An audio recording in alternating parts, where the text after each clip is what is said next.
Gündüz saatlerinde belli saatlerde açık olsun. Adam varsın 9-2 arası açık olsun. Ne olacak?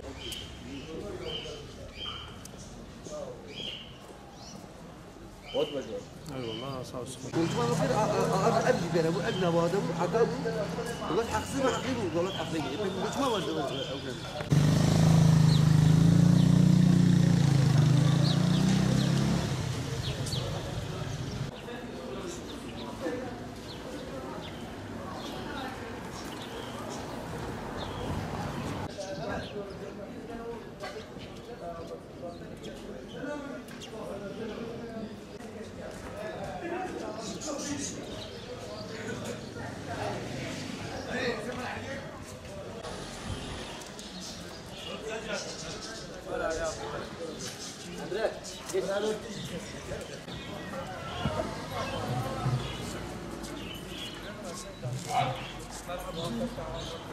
Şimdi biz birinci cadde esnafı olarak bu caddenin trafiğe kapatılmasından dolayı çok sıkıntı çekiyoruz.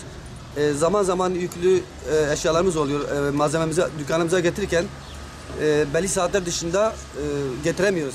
Bu da saat 6 ile 8 arası olunca tamamıyla işimizi bozuyor. Yani birinci cadde esnafı olarak özellikle yük taşıması olan esnaflar için söylüyorum. Biz mağduriyet yaşıyoruz. Bu caddenin tümüyle trafiğe açılmasına gereken istiyoruz. Zaten yapılan işlemlerden sonra dubalar da konulmuş. Hiçbir araç sürekli park edecek şekilde duramayacaktır bundan sonra. Dolayısıyla bu caddenin tekrardan trafiğe açılmasını istiyoruz. Mağduriyetle yaşıyoruz şu anda. İmza toplayacağız ve bunu gerekli yerlere de bildireceğiz. Artık gerekli şekilde de yetkililerin buna bir çözüm bulması istiyoruz. Tabii kesinlikle mağduriyet yaşıyoruz. Yani biz eşyamızı getiremiyoruz yani aramamıza. Ben bir esnaf olarak müşterinin evinde getirdiğim cihazı ben rahat bir şekilde dükkanıma ulaştıramıyorum. En az dükkanıma 405 metre ötede ben park edip ondan sonra ben eşyamı getirmek zorunda kalıyorum. Bu da bana bir mağduriyet yaratıyor. Yani bu cadde yapılırken esnaf kazansın, esnaf iş yapsın diye yapıldı fakat şu anda esnaf tamamıyla daha sıkıntı çekiyor. 1971'den beri biz burada esnaflık yapıyoruz. Deyim yerindeyse Batman kurulduğundan beri esnafız biz burada.